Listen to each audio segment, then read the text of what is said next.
ദൈവത്തിന് മഹത്വം. ക്രിസ്തുവിൽ ഏവർക്കും ഒരിക്കൽ കൂടെ സ്നേഹവന്ദനം. കഴിഞ്ഞ ദിവസങ്ങളിൽ നമ്മൾ സഭയിൽ പരിശുദ്ധാത്മാവ്, പ്രത്യേകിച്ച് പ്രവചനാത്മാവിൽ എങ്ങനെ ഇടപെടുന്നു എന്നതിനെ കുറിച്ച് ചിന്തിക്കുകയുണ്ടായി. 1 കൊരിന്ത്യർ ലേഖനം 14:3 പ്രവചിക്കുന്നവനോ ആത്മീയ വർധനയ്ക്കും പ്രബോധനത്തിനും ആശ്വാസത്തിനുമായി മനുഷ്യരോട് സംസാരിക്കുന്നു എന്ന് അവിടെ നമുക്ക് കാണുവാൻ കഴിയും. അപ്പോൾ 3 കാര്യമാണ് പ്രവചിക്കുന്ന വ്യക്തി. ഒന്ന്, ആത്മീക വർധനവ് വരുത്തുന്നതിന്. രണ്ടാമത്തെ കാര്യം പ്രബോധനം. മൂന്നാമത്തെ കാര്യം ആശ്വാസത്തിനായിട്ട് പ്രവർത്തിക്കുകയാണ് ചെയ്യുന്നത്. ഇവിടെ നമുക്ക് കാണുവാൻ കഴിയുന്നത് ക്രിസ്തുയേശുവാകുന്ന മൂലക്കല്ലിനോട് ചേർത്ത് പ്രവാചകന്മാരും അപ്പസ്തോലന്മാരും എന്ന അടിസ്ഥാനത്തിന്മേൽ സഭ പണിയപ്പെടുന്നതായിട്ട് എഫേസ്യ ലേഖനം 2:20-22 വരെയുള്ള വാക്യങ്ങളിൽ നമുക്ക് കാണുവാനായിട്ട് കഴിയുന്നുണ്ടല്ലോ. അവിടെ ക്രിസ്തുയേശുവാണ് സഭയുടെ മൂലക്കല്ല്. അതിനോട് ചേർത്ത് വെച്ച് ആ വിശ്വാസിയെ ആകുന്ന കല്ലുകളെ ചേർത്ത് വെച്ച് പരിശുദ്ധാത്മാവിനാൽ പണിയുന്നതാണ് നമുക്ക് മനസ്സിലാക്കുവാനായിട്ട് കഴിയുന്നത്. പ്രവചനത്താൽ അവിശ്വാസികളിൽ പാപബോധം വരികയും അവർ ക്രിസ്തുവിലേക്ക് തിരികെയും ചെയ്യുന്നു. അങ്ങനെ രക്ഷിക്കപ്പെടുന്നവരെ കർത്താവ് സഭയോട് ചേർത്ത് പണിയുന്ന പണിയാണ് അവിടെ നാം മനസ്സിലാക്കുന്നത്. രണ്ടാമത്തെ കാര്യം പ്രബോധനമാണ്, അഥവാ പാരാക്ലീസസ് എന്ന ഗ്രീക്ക് പദത്തിന് ടു എൻകറേജ്, ധൈര്യപ്പെടുത്തുക എന്നാണ്. പ്രബോധനപുത്രൻ എന്ന് അർത്ഥം വരുന്ന ബർന്നബാസ് നല്ല മനുഷ്യനും ആത്മപൂർണനുമായിരുന്നു എന്ന് അപ്പസ്തോല പ്രവൃത്തികൾ 11:22-24 വരെ നാം വായിക്കുന്നു. തുടർന്ന് പ്രവാചകന്മാരുടെയും ഉപദേഷ്ടാക്കന്മാരുടെയും പേരുകൾ രേഖപ്പെടുത്തിയപ്പോൾ തന്റെ പേര് ഒന്നാമത് അപ്പസ്തോല പ്രവൃത്തികൾ 13 പറഞ്ഞിരിക്കുന്നതും കാണുവാനായിട്ട് സാധിക്കും. അതിന് ശേഷമായിട്ട് പ്രവാചകന്മാരായ യൂദായും ശീലാസും അന്ത്യോക്യ സഭയിൽ സഹോദരന്മാരെ പ്രബോധിപ്പിച്ച് ഉറപ്പിച്ചതായും അപ്പസ്തോല പ്രവൃത്തികൾ 15:22 നമുക്ക് കാണാം. അപ്പോൾ ഇങ്ങനെ ആ പ്രബോധനം നൽകി സഭയെ ഉറപ്പിച്ച് പോരുന്ന അനുഭവങ്ങളാണ് അവിടെയൊക്കെ പരിശുദ്ധാത്മാവിൽ, പ്രത്യേകിച്ച് പ്രവചനാത്മാവിൽ കാണുന്നത്.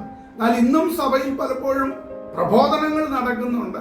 ചിലപ്പോൾ നമുക്കറിയാം, സഭയിലെ ഒരു ഇച്ചിരി ധനശേഷിയൊക്കെ ഉള്ളതായ ഒരു മൂത്ത അച്ചായന് സ്ഥിരം സഭായോഗത്തിൽ പ്രബോധനത്തിന് സമയം കൊടുത്തില്ല എങ്കിൽ സഭയ്ക്ക് പ്രശ്നമായി മാറും.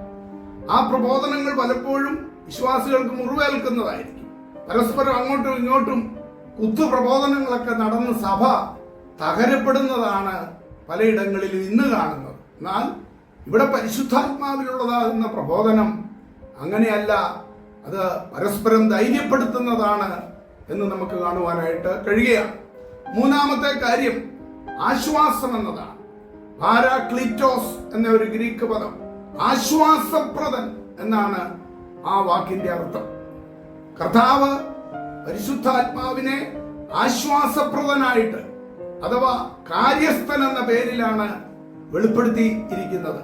അത് യോഹന്നാന്റെ സുവിശേഷം 14:16 25 നമുക്ക് കാണുവാനായിട്ട് കഴിയുന്നു. അപ്പോൾ പരിശുദ്ധാത്മാവ് നമുക്ക് ആശ്വാസം തരികയാണ്, ആശ്വസിപ്പിക്കുകയാണ്. പ്രയാസങ്ങളിലും പ്രതികൂലങ്ങളിലും പ്രതിസന്ധികളിലും രോഗങ്ങളിലും ഒക്കെ പെട്ടുപോകുമ്പോൾ ഇവിടെ ചിലപ്പോൾ പ്രവചനാത്മാവിൽ ലഭിക്കുന്ന വലിയ ആശ്വാസം നമുക്ക് അവിടെ കാണുവാനായിട്ട് കഴിയുന്നുണ്ട്. എന്നാൽ അവിടെയൊക്കെ ഇത് സഭയിൽ പരസ്പരം ഉണ്ടാകുന്നതായ കാര്യങ്ങളാണ്. ആത്മീയ വർധനവ്, പ്രബോധനം, ആശ്വാസം തുടങ്ങിയതായ കാര്യങ്ങളാണ് സഭയോടുള്ള ബന്ധത്തിൽ. ഈ 3 പ്രധാന കാര്യങ്ങളാണ് നമുക്ക് മനസ്സിലാക്കുവാൻ കഴിയും. എന്നാൽ പഴയ നിയമത്തിലും മറ്റുമൊക്കെ ഭാവി കാര്യങ്ങൾ മറ്റും പ്രവചനാത്മാവിൽ പറഞ്ഞിട്ടുണ്ട്.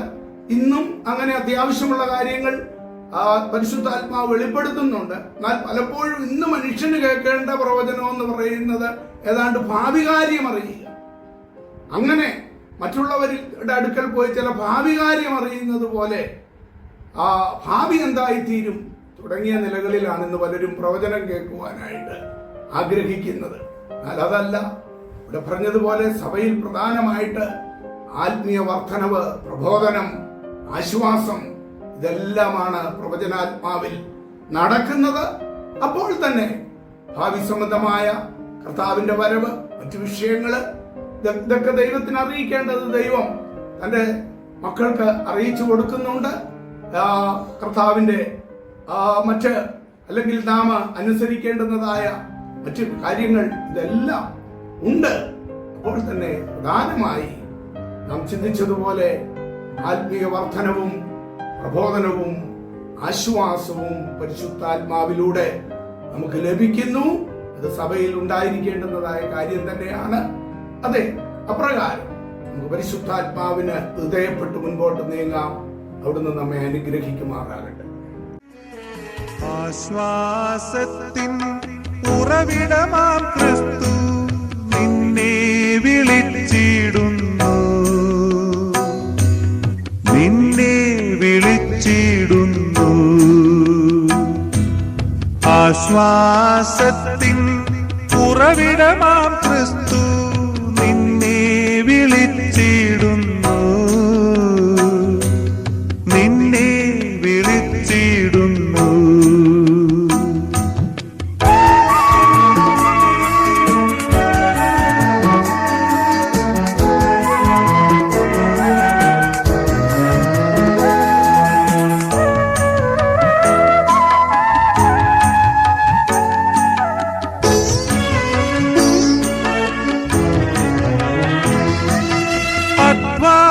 ഭാരത്താൽ വലയുന്നോരേ, ആശ്വാസമില്ലാതലയുന്നോരേ,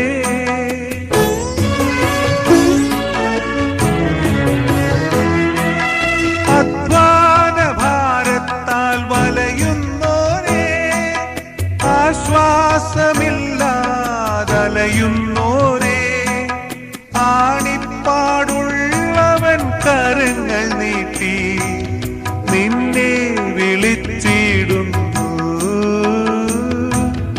ആണിപ്പാടുള്ളവൻ കരങ്ങൾ നീട്ടി നിന്നെ വിളിച്ചിടുന്നു. ആശ്വാസത്തിൻ ഉറവിടമാം ക്രിസ്തു നിന്നെ വിളിച്ചിടുന്നു, നിന്നെ വിളിച്ചിടുന്നു.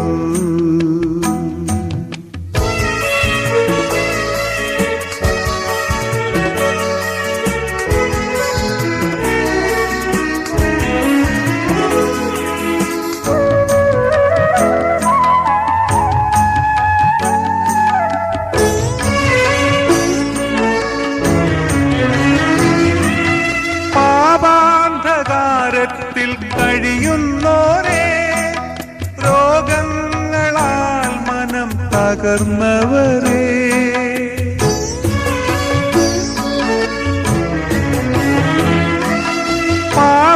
പാപാന്ധകാരത്തിൽ കഴിയുന്നോരേ, രോഗങ്ങളാൽ മനം തകർന്നവരേ, നിന്നെ രക്ഷിപ്പാനവൻ കരങ്ങൾ എന്നെന്നും മതിയായവർ.